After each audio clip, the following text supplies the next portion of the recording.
मैं हैरान हूँ कि 1 साल तक तुम अपने किसानों को समझा ही नहीं पाए कि उन कानूनों में फ़ायदा क्या है।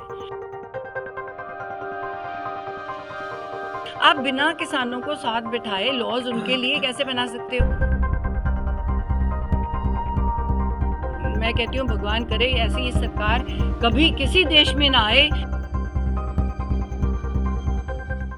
सत श्री अकाल, तुसीं देख रहे हो विजन पंजाब टीवी ते मैं हां तुहाडे नाल अनु कोड़ा। लगातार ही नवजोत कौर सिद्धू ਵੱਲੋਂ विधान सभा हलका पूर्वी ਦੇ ਵੱਖ-ਵੱਖ ਇਲਾਕਿਆਂ ਦੇ ਵਿੱਚ ਜਾ ਕੇ ਇਲਾਕਾ ਵਾਸੀਆਂ ਦੇ ਨਾਲ ਮਿਲਣ ਦਾ ਸਿਲਸਿਲਾ ਜਾਰੀ ਹੈ ਤੇ ਲਗਾਤਾਰ ਹੀ ਵਿਕਾਸ ਕਾਰਜ ਅੰਮ੍ਰਿਤਸਰ ਵਿਧਾਨ ਸਭਾ ਹਲਕਾ ਪੂਰਬੀ ਦੇ ਵਿੱਚ ਨਵਜੋਤ ਕੌਰ ਸਿੱਧੂ ਵੱਲੋਂ ਦੀ ਕਰਵਾਏ ਜਾ ਰਹੇ ਨੇ ਤੇ ਅੱਜ ਨਵਜੋਤ ਕੌਰ ਸਿੱਧੂ ਵਿਧਾਨ ਸਭਾ ਹਲਕਾ ਪੂਰਬੀ ਦੇ ਇਲਾਕਾ ਦਬੁਰਜੀ ਵਿੱਚ ਪਹੁੰਚੀ ਅਤੇ ਉੱਥੇ ਜ਼ਰੂਰਤਮੰਦ ਲੋਕਾਂ ਨੂੰ ਘਰੇਲੂ ਗੈਸ ਅਤੇ ਛੋਟੇ ਗੈਸ ਸਿਲੰਡਰ ਉਹਨਾਂ ਨੇ ਵੰਡੇ। ਉੱਥੇ ਹੀ ਪੱਤਰਕਾਰਾਂ ਦੇ ਨਾਲ ਗੱਲਬਾਤ ਕਰਦਿਆਂ ਨਵਜੋਤ ਕੌਰ ਸਿੱਧੂ ਨੇ ਕਿਸਾਨੀ ਮਸਲੇ ਤੇ ਵੀ ਗੱਲ ਕੀਤੀ।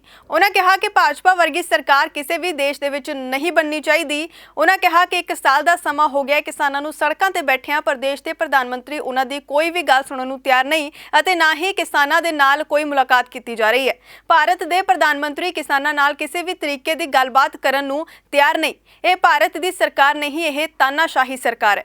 ਨਾਲ ਹੀ ਉਹਨਾਂ ਕਿਹਾ ਕੇਂਦਰ ਸਰਕਾਰ ਨੂੰ ਕਿਸਾਨਾਂ ਕੋਲ ਜਾ ਕੇ ਗੱਲ ਕਰਨੀ ਚਾਹੀਦੀ ਹੈ, ਕਾਨੂੰਨ ਰੱਦ ਕਰਨੇ ਚਾਹੀਦੇ ਨੇ ਤੇ ਉਹਨਾਂ ਨੂੰ ਵਿੱਚ ਬਿਠਾ ਕੇ ਦੁਬਾਰਾ कानून बनाने चाहिए ने। देखो मैं ये मन में ज़रूर रहता है कि कोई भी इंसान को चोट ना पहुँचे। कई बारी हम ऐसे डिसीजंस कह तो देते हैं। मोदी साहब को तो सबसे पहले तो मोदी साहब को चाहिए कि प्रधानमंत्री हैं देश के, सारे देश के किसान इकट्ठे होके, मैं हैरान हूँ कि 1 साल तक तुम अपने किसानों को समझा ही नहीं पाए कि उन कानूनों में फ़ायदा क्या है। जब सारा किसान कह रहा है कि हमें इसमें फ़ायदा ही कोई नहीं है तो आपको रद्द करने में हर्ज क्या है। उनको सबसे पहले चाहिए कि नेशनल सिक्योरिटी है, बाहर भी लोग इतने ज़्यादा प्रोटेस्ट कर चुके हैं इस बात के लिए, क्यों नहीं मान रहे? मतलब तुम वहाँ जाके उनसे बात तो करो, तुमने तो वार्तालाप ही तोड़ रखी है। तो फिर ये स्थिति जो भी पैदा होगी, ये हमेशा इसमें कोई ना कोई डर रहता है कि कोई ना कोई ऐसा इंसिडेंट ना हो जाए जिसमें क्योंकि उस तरह से भी रिएक्शन होगा। तो ये बिल्कुल नहीं होना चाहिए कि कोई पर्सनल लॉस हो। पहले ही किसान बहुत ज़्यादा सफ़र कर चुके हैं। मैं तो हाथ जोड़ के यही विनती कर सकती हूँ अमित शाह जी को और मोदी जी को और उनके एग्रीकल्चर मिनिस्टर को कि काइंडली वहाँ जाएं और उनको समझाएं और फार्म लॉज को रद्द कर दें फ़िलहाल के लिए, और उसके बाद आराम से बैठें जो नए लॉज बनाने हैं किसानों के साथ। आप बिना किसानों को साथ बिठाए लॉज उनके लिए कैसे बना सकते हो?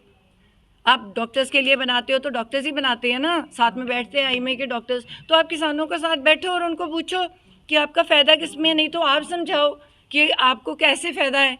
अब ये मुझे कहेंगे कि तो ये छोटी सी जगह है, यहाँ पे तू ये चीज़ उगा ले जो मैंने सुनी भी नहीं है और तू उस देश में बेच दे, तो ये तो पॉसिबल नहीं है ना। देखो बीजेपी का तो फ़िलहाल एग्जिस्टेंस ही ख़त्म है और जितनी देर उन्होंने लगाई है तो बहुत ही दुर्भाग्यपूर्ण है। और मैं चाहती नहीं ऐसी सरकार किसी भी देश में, मैं कहती हूँ भगवान करे ऐसी सरकार कभी किसी देश में ना आए कि जहाँ पे प्रजा सालों साल बैठी हो सड़कों पे और इंसान बात करने को तैयार ना हो।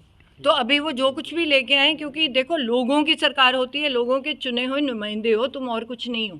तुम सरकारी नौकर भी नहीं हो कि सरकारी फ़ीस ले रहे हो और वो कर रहे हो।